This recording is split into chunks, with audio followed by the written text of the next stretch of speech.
Have you heard of the Kumite? Did you say kumite? Uh-huh, the Kumite. Would I be the asshole if I miss my girlfriend's father's funeral to attend a wedding? Yes. Same thing. So, my best Sorry. friend since childhood is getting married on Saturday. The wedding will be in our hometown, about 4.5 hours from where I currently live. I have tomorrow off and was planning on leaving early in the morning with my girlfriend of 2 years to be home for the rehearsal dinner. I am the best man.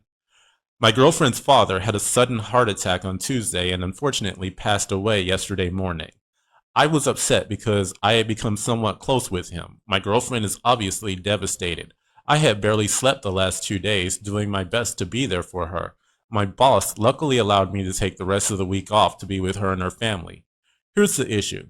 Her mother just came back from the funeral home to let us know that the funeral will take place on Saturday, showing from 1 to 5 services and burial directly afterwards. I went pale as soon as I heard this and started sweating. I had almost forgotten about the wedding, but this sparked my memory. I turned to my girlfriend and said, "That's the day of my best friend's wedding." She immediately started crying harder than I've ever seen her. She could barely talk, and her mother and sister started asking if I was really going to leave and go to the wedding. I kind of went blank and didn't know how to answer. My girlfriend was finally able to say, "Please don't leave me," before she started crying again. I just sat there for a few minutes before getting up to use the restroom. The wedding has been in the works for nearly 2 years, and it's something I've been looking forward to. I really feel like I will be the asshole if I go, but I wanted another outside opinion. Am I the asshole if I miss the funeral to go to my best friend's wedding? That's a good one because, yeah, man, that's tough. Is there a way to compromise? Is there a way? Well, to no, compromise? he's dead already. No. Could he go to the viewing and then make it back to do like the reception of the wedding? Is he involved in the wedding? He's the best man. Who's the best man? No, I'm sorry, honey. There's got to be something else you can do. You can be there for her, but if that's been 2 years in the work, she should understand that at the same time too. We're assuming a resurrection is out of the question. That's tough. As much as the girlfriend has a foundation of people that are going to be with her. Right. She does have comfort in family and her mother, that was mentioned. And he can go to the viewing, I'm sure, the night before or whatever. It's going to be same day. Oh, okay. Well. Yeah, viewing, funeral, burial, all happening at the same day. And the wedding is out of town, 4.5 hours away. And he's asking if he's the asshole. If he goes to the wedding. Yeah, that's tough. They're not married. Let's get that out of the way. I don't know if that changes anything. I think some women could be okay with him going. I get that. I don't think he's an asshole for, the obligation. That's not the right word, but he's the best man. He's committed to this for the past 2 years, apparently. We know death is not on anybody's schedule. If she were a loner and didn't have family, and I think that would change a little bit. She's going to be okay if he's not there. I think she's thinking about it maybe a little bit too much about him not being there. The people that need to be there are there. That's my stance. I don't think he's an asshole for being there, something he committed to 2 years in advance. And it's an important thing too. It's a day you'll always remember, just like the funeral. But he didn't commit to said funeral. It just happened, You don't have to go to a funeral to pay your respects. Yes. Right. Yeah, and you can always do that on your own time because no one's going to sit there and tell you how to pay your respects. But to be there, and you'll be there for your woman afterwards, console her, because let's be honest, anybody that's dealt with death, it's not the day of that's the hardest. It's 2 weeks after when everyone's gone home. Yeah, and you're just there with your thoughts. Exactly. So I think it's important to know that as long as he's there immediately right after the event, that's what's going to be the most important, the recovery process. But no, I don't think he's an asshole. That's a tough one because a lot of people would feel compelled to skip out on the wedding to be there for their girlfriend, And you being at the wedding doesn't mean you're not there for your, you're not picking and choosing sides here. This is one of those gray areas where I think you're absolutely picking and choosing sides here. I mean, Oh. it really comes down to who do you love more. Like I mean, black for and real, white. it is that You black think and so? white. It's who do you love more? Bullshit. Why is it bullshit? Dude, that's not picking or choosing. I mean, okay, you gotta look at it at different standpoints. That's your best friend since childhood. You've been dating this one for 2 years. Oh. Tomorrow y'all could get in a fight about Chinese food and she's gone to a motel with another dude. But, I mean... He's got more stripes on the wall than she does. It depends on how understanding she is and how big of a brat she's going to be about it.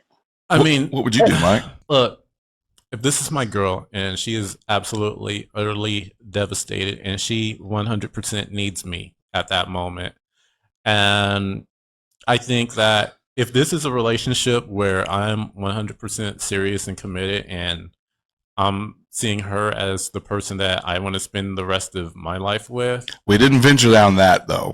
As far as I know, they're just dating their girl. I mean, not dating, but they're in a relationship the last 2 years. And that's why I say it comes down to who do you love more. I mean, if this is the person that you're going to be with. And that changes the dynamics of it. It really does. If this is it for you, she is the one, then that's going to be a determining factor. I don't know where they are in their relationship, but I get it. I know where you're going with it. And yeah, I mean, if you're just dating and getting the hot tua, then okay, you go to the wedding. But apparently, I mean, the fact that she said, please don't leave me. If this woman's important to you, man, you got to go to the funeral. That's all there is to it. You got to. And go I to respect that because she asked you, mano y mano, please don't leave me. That's a hard thing to do when someone, now if she was insinuating, maybe that would change things a little bit too. But if she just directly looks you into your face and says, please, I don't know how I'm going to get through this. I need you. Don't leave me. I mean, how do you just, shoot a sweet puppy in the face? You just can't. It's just something that we men have to do sometimes, if you really and if he's your best friend, this is what you got to do. Maybe he'll understand, and he'll have to find a best man that wears the same size tux that you do. Yeah, I mean that's all you can do is talk to him. Maybe there's another best man. Maybe you can do a remote and just send your regards on Zoom or something. But in my opinion, Prop a monitor up there. You got to go to the funeral. You've got to. You step outside from the funeral. Yeah. Do your best man duties. You already got a suit on. Yeah, maybe you can come on and you can do the toast. After the funeral's over, you can get on Zoom and you can do a toast. Just make sure the casket's not in the background. Yeah. Don't do it during the funeral. Excuse me. This may seem a little awkward, but yeah. Raise your drinks. I got a friend over here who's getting married. You can't do it. You can't do it that way. That's the true definition of compromise, though. I mean, yeah, and that's a major factor in any relationship. I mean, you do have to sacrifice and compromise, and I'm not going to sit there and preach on the dynamics of relationships. We all know what they are, but yeah, I mean, sometimes you just have to make the tough choice and be there for the woman. Maybe she'll repay you in that special way later on. Yeah, you have to do what's right on this one. Okay, there's an update. Funeral head. There's an update on this one. Okay, so I was basically kicked out of the house. We were sitting in the living room, and her mom asked again what I'd be doing Saturday. I made a decision and said, I'll come to the funeral. Apparently, she didn't like the way I replied and said, wow, don't sound too excited, sarcastically. I replied, I didn't think this is really something I should sound excited for. She said that it's obvious that I want to go to the wedding. My girlfriend started bawling again, and I tried to calm her down. I stood up and grabbed my phone, saying I was stepping outside to call my best friend and let him know I'm not going to make it. Before I even made it out of the room, my girlfriend yelled and said, how can I even think about this right now? I tried to explain that I had to let him know so he could adjust plans, and she said, just go. We all know you want to. Oh my God. I couldn't even reply and tried to sit back down. Run. I'm really trying to give the benefit of a doubt because she is in an emotional wreck, but I'm not sure where to even go from here. I'm sitting in a McDonald's parking lot typing this. Run. Okay, now it changes a little bit. He took the high road like Mike was going to do, be there for your girl, but he wasn't enthusiastic enough for it. So the mom has to get involved and change things up a little bit. So now he's sitting in the parking lot at McDonald's with a 6-piece McNugget, and he did the wrong thing by agreeing to go to the funeral because he didn't do backflips and And that's bullshit. Okay, it is, but I gotta give the family a benefit of a doubt because they're fucked up. Okay, the mom, that was her husband, and that's your girlfriend's dad. Yeah, but so, they're not in the right place right now. You know, they're already wrecked because they're deciding. So how does he win this situation? He doesn't win. Damn it! You have to eat shit. You have to eat shit, and you still have to go to that funeral. So you were talking about viewpoint wise, though. I don't know Brian's story. Brian, have you lost either of your parents? Both of mine are gone. Yes. Okay, so you're in the same position Mike and I are. It hits different. Yeah. Death hits different after you lose your parents. It does. That's one class they should freaking teach. Yeah. Yeah, the adjusting, it is tough, and it's cool that I can be around people. You know, sorry you guys have lost your folks, but I found some kind of peace in knowing that there's others out there. There's plenty of them out there. We've lost our folks. The adjustment is strange and still to this day difficult to deal with from time to time. And when it was that fresh and that new, though, what's like that? She's going through. When it's that fresh and new, like she's going through. You know what? I didn't lash out. I didn't have any expectations on anybody. I was kind of just numb. And that's why I brought up the fact that it didn't really hit me until I wanted to pick up the phone a couple weeks later. Yep. After the chaos has settled down, you know, the funeral, all that, the family, you've got all your food that people hook you up with, all that's done. You go back to regular life, and that's when it really hit me. But yeah, because truth be told, I mean, the funeral and all of that, that's a good distraction. It's that's what it's supposed to be, because the funeral is for the living, you know? Yeah. And then just to add a personal note about the whole funeral process, I don't want that per se. I don't want those mourning over me to have to deal with all that. I want there to be a different kind of celebration. That's a different subject, but yeah, that's a whole lot of shit to deal with. It is nothing but a distraction, and it's for the living. A funeral is just to comfort people. I'm dead. I don't give a shit. Put me in a Folgers can. I don't care. But yeah, I mean, now that I'm not saying they're acting this way because they're being unrealistic but the poor guy, you know, you're right. He's just going to have to sit there and eat a shit sandwich because he made the decision to stick with the girlfriend and their family. And because he wasn't enthusiastic enough, he still has to hear shit. He made a decision. If it's right or wrong, who's to say? But that sucks that he has to still deal with that, you know.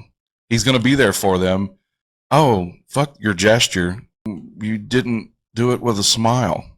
That's why I said I called at the beginning. She's spoiled, but at the same time, I understand the headspace she's in. Yeah, she's a wreck, and she just wants... And yeah, she's not going to understand. She's not going to understand what he's going through because the only thing she knows is what she's going through at that moment. You know, and I think as a man, you know, this is when she needs you the most, and you just got to do it. There's another update. Jesus. To this one. He offed himself. He didn't know what else to do. I am currently home. I tried calling her a few times. She didn't answer. I went and knocked on her door, and they didn't answer, but I know they're there. I'm going to give her a bit and call again. I texted her letting her know that I'm committed to being there for her at the funeral. I'm going to call my friend when he gets off at 7 and let him know that I'm not going to the wedding. Please stop sending nasty messages. I didn't ask for this and hardly think that I would be treated like shit for not immediately saying I'm going to the funeral. I would honestly say that the wedding was in the top 3 things in my life that I've ever been looking forward to going to. The fact that I was going to celebrate the best day of my best friend's life has been something I've thought about every day since he asked me to be his best man a year ago. I've lost weight to look good in pictures and spent hours making sure the speech is perfect. I love him like a brother, and it's going to kill me to not be there Saturday. I think he shouldn't have said that. It doesn't help the situation. It doesn't do anything for the situation. It's just a bunch of added information that, you know, doesn't make the situation any better. So yeah, that's probably... if he said that to her, that's only going to make it worse. You got to act like that wedding doesn't exist, because in her mind, it doesn't. And you can't bring it up again either. You can't bring it up at all. Yeah. And now if she decides to come about later on and say, you know what, I really appreciate you sacrificing what you did to be there with me. You know, you can just nod your head and give her a kiss on the forehead and no problem. Don't mention it. And that's it. That should be the end of it. It should never be brought up again. I know how people get when they argue and they bring up shit to use over their heads. That newest update was just a waste of time, and it could potentially cause a problem if she were to read it. You'd be surprised how far forward forehead kisses will get you. Oh, it's very intimate. Yeah, and that's what's needed right now. Is a lot of forehead kisses. I've gotten away with a forehead kiss or two in my day. It's a term of endearment that it is. I used right before a roofie. No, I'm kidding. That was a joke, by the way. I've never bought a roofie. Okay, so the verdict on this one, mine is going to be not the asshole, because as hard as that is for her, it's a hard decision for him, and it sucks because she's not going to understand. She's not going to understand. Maybe several years down the line, she'll look back and she'll realize that you made a huge sacrifice to be there for her. But he should never expect her to thank him. But during the grieving right now, that's not going to happen because that's not where her head is. Nobody's in their right mind during the grieving process. So if he's looking for some vindication or some kind of gratitude, he just needs to let that one go, because she may never bring it up, which, you know, it'd be nice, but you can't hold her to it. You know, she, you know, like you said, she just wasn't in her right mind. I mean, grieving is a weird thing. The shock of losing someone like that can take a toll. And, you know, is she wrong for asking him? No, not at all. Not at all. Like you said, you're supposed to ask him. You know, in fact, if you ask me, she shouldn't have to ask him. I mean, it should be automatic. I mean, I understand it not being automatic, you know, but in your head, you wrestle that shit out in your head. You don't say anything out loud except, when do I need to be there? All right, that's a wrap for this edition of the Kumite. If you enjoyed this content, please show some love. Don't forget to like and subscribe, and I will see you next time.